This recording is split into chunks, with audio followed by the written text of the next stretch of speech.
Για την Ευρώπη Ελευθερίας και Δημοκρατίας, ο κύριος Μπλουμ, για 2 λεπτά.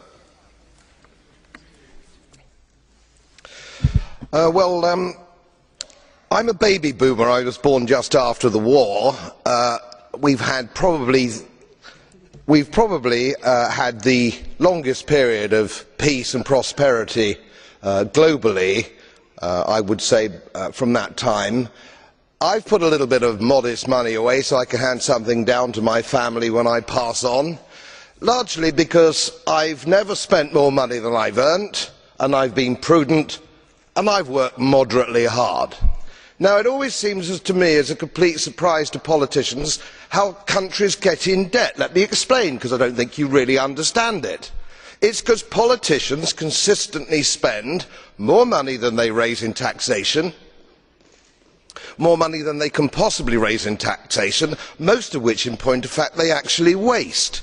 The reason we're talking about countries which are broke, and they are broke, is because their ridiculous, ineffective, ignorant politicians consistently spend more money than they can raise, and then they borrow, and worse, they then print money because politicians and their central banks have a machine which prints money.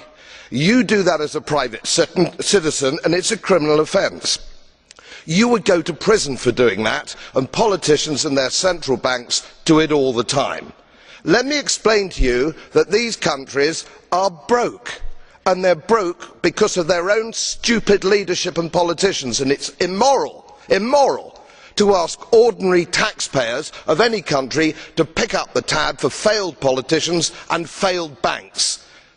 They are defaulted, they're broke. For God's sake, let's all of us admit it.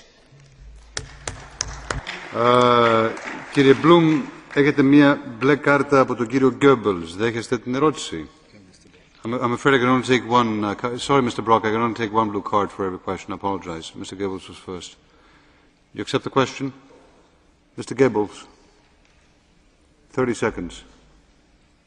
Monsieur le Président, j'aimerais savoir si M. Bloom sait que l'Espagne est moins endettée que la Grande-Bretagne, que l'Irlande était bien en deçà des 60% avant la crise bancaire, et que l'Irlande, en s'endettant pour sauver ses banques, a sauvé notamment l'argent des banques britanniques. Absolutely right. Absolutely right. I wasn't suggesting my politicians were any less stupid than anybody else. It's an absolute disgrace. And it wasn't even debated in our national parliament to actually rescue these bust banks. If you want to invest in bust banks, do so with your own money, not money from my old age pensioners in Yorkshire on 98 quid a week. You scoundrels. Εξ ονόματος των μη εγγραμμένων, η κυρία